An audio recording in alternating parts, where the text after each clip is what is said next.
This is an overview of the Msconfig utility by Emmett Delaney. One of the most powerful tools that you have at your disposal is Msconfig, but it doesn't appear in any of the menu choices. To access it, the easiest way is to press the Windows button on your keyboard plus R, and that will bring up the run command box. Type in msconfig config, and that brings up the system configuration utility. You've got 5 tabs in Windows 7, which you can work with, so it's a pretty simple tool. On the General tab, you'll see that you can choose different types of startup options. Under most circumstances, a normal startup is appropriate, and so we'll go ahead and apply that. On the boot menu, you can see the different boot choices if you happen to have a multi-boot machine.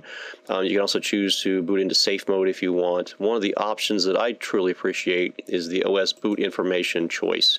What that will do is, as the system is booting up, it will actually show the drivers as they're loaded in order. That way, if there's ever a problem with the system booting, you can always look at the name of the last driver that was trying to boot, and usually that will help you isolate the problem. So I'm going to go ahead and apply that option. On the services tab, I can just see the different menu or the different services that are running.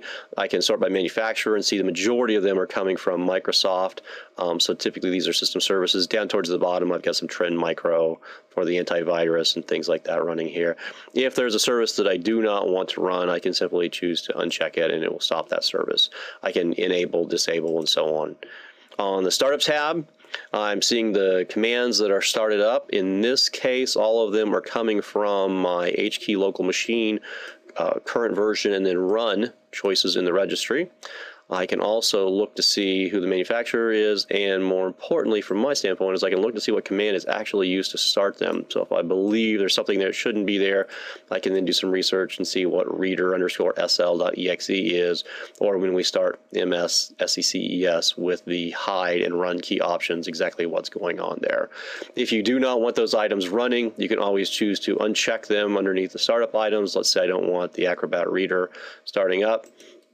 I can uncheck that, and the next time that I start up, it will not run. On the Tools menu, I have the ability to access a number of different tools, making this a one-stop utility for troubleshooting. The thing that I like best about this particular part is if I look down at the bottom, select a command, it will show me what commands are actually used to start that command. So in this case, winver is just simply winver.exe. Should I ever be at a command line and need to know what version of software I'm running, operating system I have, I can use winver. I can also start the event viewer to command line by doing so here. And you'll see that the majority of the commands that are actually given are either exe files, or if they're not, then typically they tend to be CPL files. So CPL meaning that they're control panel configuration files. In this case, we have Internet Options as being one of those.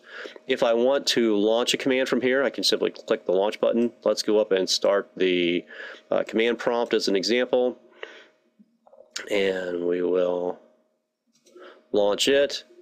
And then when it comes up, we'll just simply type in one of the commands that we saw was an option there, which is winver, and winver will show us what version of Windows 7 that we are running. And we'll exit out of both of those, and that takes us back into the system configuration tool. Again, a very, very simple tool, but a really powerful tool, and one that you'll appreciate having some mastery with as you're trying to troubleshoot a system.